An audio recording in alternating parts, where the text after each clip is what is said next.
Para você aí que acha que sabe tudo sobre o INSS ou sabe que não sabe de nada, vem comigo assistir esse vídeo porque eu vou te mostrar 5 erros que você pode estar cometendo ao pagar o INSS. E eu aposto que você está cometendo o 5º erro, gente. O 5º erro, ele é terrível. Vocês querem saber? Vem comigo.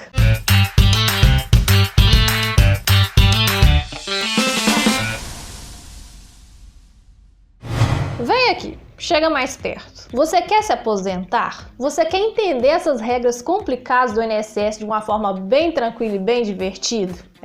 Aproveite, se inscreva nesse canal, porque aqui você vai conseguir aprender tudo sobre o INSS desse jeitinho que eu tô falando aqui, gente, bem tranquilo, tá bom? Aproveite e ative a notificação também para você continuar recebendo os vídeos, tá? E eu quero combinar uma coisa com vocês aqui já no início desse vídeo. Eu vou mostrar esses 5 erros para vocês e no final desse vídeo, deixa aqui nos comentários, me conta qual erro que você estava cometendo, tá bom? Combinado? Vamos embora pro nosso assunto. E lá vamos nós!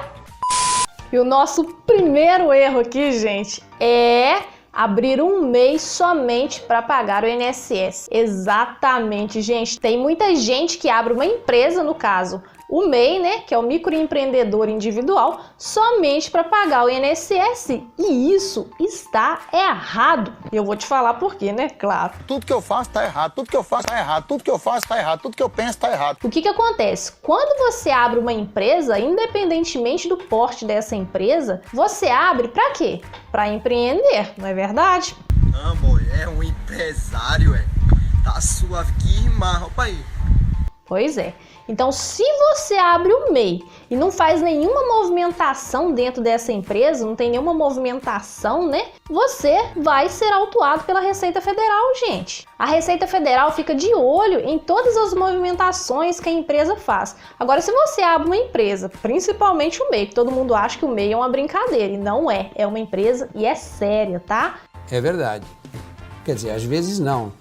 Se você não faz nenhuma movimentação e faz pagamento do INSS mensalmente, tira aquele carnezinho das MEI mensalmente, você provavelmente será autuado pela Receita Federal. Você pode sim pagar muito caro por isso. Se você estiver nessas condições, tiver um MEI somente para pagar INSS, saiba que você está cometendo um erro gravíssimo. Dá um jeito de fechar esse MEI e achar uma outra forma de pagar o INSS, tá? Para você que quer aprender e quer entender sobre o pagamento do INSS, você pode pagar como facultativo ou como contribuinte individual, tá bom? Não precisa ser MEI. Inclusive, eu tenho vídeo sobre este assunto aqui no meu canal, vou deixar aqui na descrição do vídeo. E eu tenho um vídeo bem específico também para quem é MEI, vou deixar aqui para vocês também. Não cometam esse erro, pelo amor de Deus, gente. Nosso segundo erro aqui, gente, e esse erro aqui tem muita gente cometendo. De novo, gente, são erros que eu separei para vocês, que vocês não têm noção.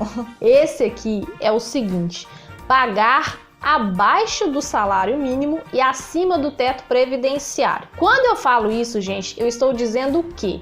Quando você vai calcular o valor... Esse vezes esse vai dar mais 3bc ao quadrado, mais b a terceira, mais c a terceira. Né, da guia que você vai pagar junto ao INSS para mandar lá para o INSS, você tem uma base contributiva. E essa base não pode ser inferior ao salário mínimo e nem superior ao teto previdenciário, tá bom? O que você paga, né, a base de contribuição é aquela que você está mandando lá para o INSS para fazer o cálculo da sua aposentadoria. Quem me segue aqui já sabe disso. Agora, a contribuição em si, o que está saindo do seu bolso, é aquele cálculo que você faz, tá? Pode ser o seu patrão que esteja fazendo o cálculo aí na hora de recolher o INSS para você, ou pode ser você aí que paga por conta própria, que faz o seu próprio recolhimento e faz o seu próprio cálculo, né? Exemplo, 20% do salário mínimo, tá? O salário mínimo está indo para o INSS para calcular a sua aposentadoria e aquele valor ali, os 20%, que é R$220, você está tirando do seu bolso. Então é a base contributiva que não pode ser inferior ao salário mínimo. Para este ano de 2021, por enquanto, está R$ 1.100, né? E o teto previdenciário, R$ 6.433,57. Mas por que tem gente que faz isso? por não saber dessa informação, por não querer aprender e também porque não acompanha as mudanças, gente. Todo ano tem mudança no salário mínimo e no teto previdenciário. Então, quando você for pagar o INSS, você tem que ficar de olho nessas informações. É sua obrigação, caso você faça pagamento por conta própria. Se você tiver carteira assinada, é o seu patrão que faz o recolhimento aí para você. Mas o que acontece se essa base que eu tô falando aqui for inferior ao salário ou superior ao teto? Olha só, gente, até 13 de novembro de 2019, somente os contribuintes individuais e os facultativos, que são aquelas pessoas que pagam o INSS por conta própria, que tinham que fazer a complementação de valores caso essa base calculada fosse inferior ao salário mínimo, tá bom? Mas após a data 13 de novembro de 2019, isso mudou totalmente, gente, totalmente. O que acontece? Agora, todos os segurados são obrigados a fazer essa complementação para que essa contribuição seja computada aí junto ao INSS. Por exemplo, vamos supor que você estava trabalhando de carteira assinada e o seu patrão fez um recolhimento aí com uma base inferior ao salário mínimo. Isso pode acontecer quando você trabalha ali 10 dias no mês, 15 dias no mês e não consegue atingir o valor do salário mínimo aí como salário, né?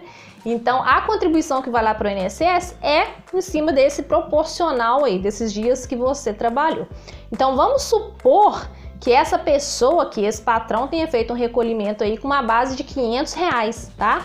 Ele fez o recolhimento lá, o percentual dos empregados, tá tudo direitinho, mas a base foi R$500. Esses R$500 foi lá para o INSS para o cálculo da sua aposentadoria. Só que o que vai acontecer? Se você não fizer uma complementação, solicitar uma complementação de valores junto ao INSS, para que esses R$500 atinja pelo menos o valor do salário mínimo, esses R$500 vai ficar perdido lá no INSS, gente. Vai ficar de presente para o INSS. Vocês estão entendendo? Ah, agora eu entendi! Agora eu saquei! Então vocês têm que fazer essa complementação. Para quê? Para que essa contribuição seja computada para tempo de contribuição, carência e qualidade de segurado. Se você não fizer essa complementação, você vai estar dando essa contribuição de presente para o INSS. É isso que você quer? Não, né? Então, faça a complementação para que ela seja computada aí no cálculo da sua aposentadoria. Então, pegue o seu CNIS e verifique se tem alguma contribuição aí abaixo do valor do salário mínimo, a base inferior ao salário mínimo. Se tiver, verifique. Antes da reforma da Previdência, até a data 3 de novembro de 2019, somente os contribuintes individuais e facultativos que precisam fazer essa complementação.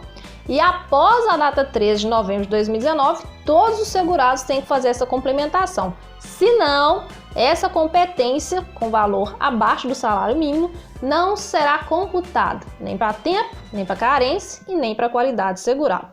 Tá entendido, né, gente? E outra coisa, se você ficar pagando acima do teto previdenciário, né, aquele valor de 6.433, que é o seu limite de base de cálculo, né, para mandar lá para o INSS para fazer o cálculo da sua aposentadoria. Se você estiver calculando aí uma base maior, superior a esses R$ 6.433,57, saiba que você está jogando dinheiro fora.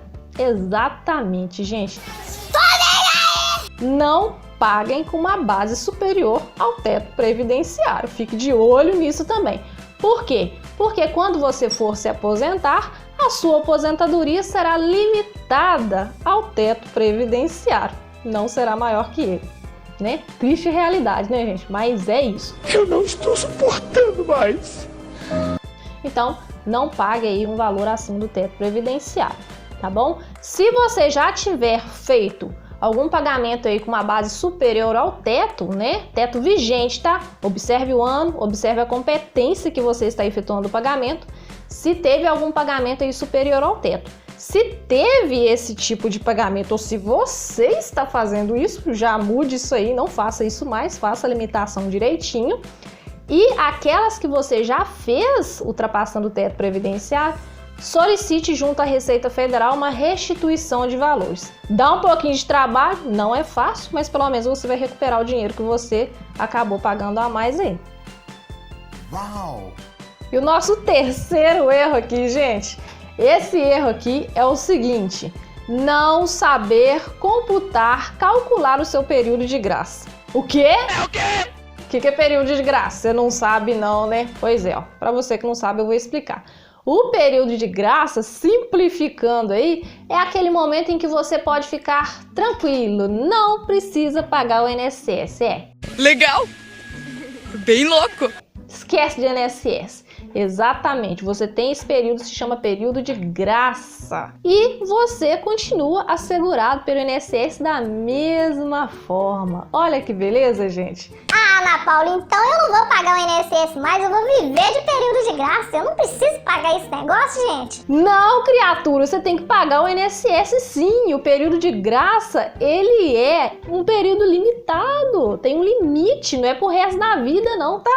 Olha só, para cada tipo de segurado existe um período de graça. Por exemplo, para quem estava trabalhando de carteira assinada, o segurado obrigatório que estava trabalhando de carteira assinada, quando sai do seu emprego, ele tem um período de graça ali de 12 meses. 12 meses a contar aí da sua última competência paga, tá? Se você quiser saber a última competência paga aí pela empresa, recolhida pela empresa, na verdade, né? Vai lá no documento que se chama CNIS e você vai ver direitinho ali qual que é a última competência de recolhimento. Então, seu período de graça vai começar a contar no mês seguinte. Por exemplo, Maria trabalhou até janeiro de 2021, né? Saiu da empresa aí em janeiro de 2021.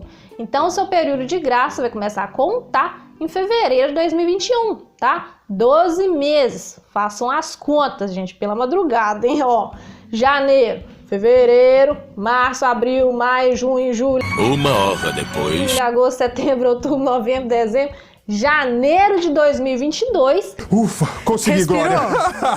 Termina o seu período de graça, ou seja, esses 12 meses ela ficou parada, ela não precisou pagar o INSS, ela não teve essa obrigação de pagar o INSS e continuou assegurada pelo INSS, mas na hora que acabar esse período de graça, ela tem que voltar a pagar o INSS, porque senão ela vai perder os seus direitos previdenciários, a sua qualidade de segurado. E essa qualidade de segurado aqui, gente, ela perde no mês subsequente ao fim do período de graça. Essa perda da qualidade segurada acontece no 16º dia, tá? Ou no próximo dia útil. Por exemplo, se a dona Maria saiu da empresa em janeiro de 2021, período de graça dela acabou em janeiro de 2022. Então, ela teria que voltar a trabalhar em fevereiro de 2022 e recolher a sua contribuição até 15 de março de 2022, ok? Eu só dei um exemplo aqui para vocês, tá? Se vocês quiserem saber mais sobre esse período de graça, o cálculo da perda da qualidade segurada e o cálculo do período de graça, vai lá assistir o vídeo que eu já postei sobre esse assunto, que isso aqui é muito sério, gente, é muito sério. É muita gente que paga o INSS aí por um bom tempo, tá segurado, tá tudo bonitinho, mas comete esse erro aqui, não saber computar o seu período de graça, não saber quanto tempo que dura esse período aí que ele pode ficar tranquilo e continuar assegurado pelo INSS, tá bom? Não é brincadeira, a gente faz brincadeira aqui, mas é a parte, tá? Verifique direitinho aí qual que é a sua última contribuição, verifique seu tipo de segurado, facultativos que pagam o INSS aí por conta própria, mas são facultativos. Esse período é menor, é de 6 meses, contribuintes individuais é de 12 meses. Então, assim, para cada tipo aqui vai ter um período. Vai lá assistir o vídeo, vou deixar aqui na descrição do vídeo para vocês, tá bom? Saber fazer esse cálculo é muito importante, porque você, na hora que precisar de um benefício previdenciário, tá bom? Por exemplo, um auxílio doença, um auxílio por incapacidade temporária. Se você não estiver na sua qualidade de segurado, que é nesse período de graça, que é a sua qualidade de segurado também, você não consegue um benefício mesmo que tenha pago o INSS direitinho, mas por cometer esse erro aí da perda, né, não saber calcular o seu período de graça e perder a qualidade de segurado, você vai ter sim o seu benefício negado, beleza? Nosso quarto erro, gente, que erro, meu Deus do céu! Pagar o INSS em atraso sem conhecer as regras. Pelo amor de Deus, gente, se você não conhece a regra de como pagar o INSS em atraso, não pague, porque você pode sim estar jogando dinheiro fora. Inclusive, eu já fiz um vídeo específico sobre este assunto, gente. Eu fiz 2 vídeos, na verdade. Vou deixar na descrição desse aqui para vocês assistirem depois. Não paga INSS em atraso sem conhecer as regras. É o seguinte, vou dar uma explicação breve aqui para vocês, tá? Se você estiver pensando em pagar o INSS em atraso, saiba que, primeiro, somente quem paga o INSS por conta própria que pode efetuar o pagamento em atraso, né? Aí você vai observar aí qual período que você está querendo pagar em atraso. Nesse período você estava como contribuinte individual? Você estava como contribuinte facultativo? Pois é, aí tem que olhar isso, primeiro, ok? Segundo, se você for pagar por conta própria o INSS em atraso, você tem que averiguar se você é facultativo, se você é contribuinte individual. Por quê? Porque se você for facultativo, você pode pagar somente com 6 meses de atraso, um atraso aí de até 6 meses. Se for contribuinte individual, você pode pagar o INSS sem um limite, tá? Com um prazo maior do que esse, até 10 anos de atraso, 5 anos de atraso. Só que tem um porém, você vai ter que verificar qual período que você está querendo efetuar o pagamento. Por quê?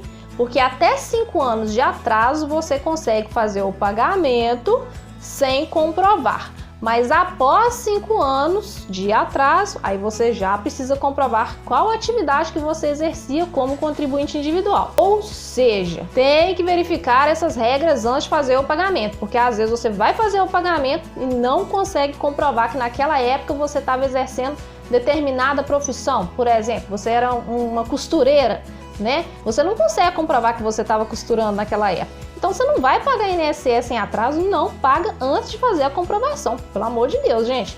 Eu já vi gente jogando milhares de dinheiro fora por conta disso, gente. Se você for pagar em atraso, principalmente indenização, na hora que vocês forem assistir o vídeo, vocês vão entender o que é indenização. Tem indenização aí de 30 mil reais, 20 mil reais. A pessoa paga isso para se aposentar, né? Até para adiantar a aposentadoria, que a pessoa paga para adiantar a aposentadoria, né? E na hora que vai aposentar, não consegue, jogou dinheiro fora, gente. E você acha que o pessoal lá avisa para você? Eles fazem o cálculo, mandam para você pagar, você bobo sem saber dessas informações, vai lá e paga. Aí, você já viu, né?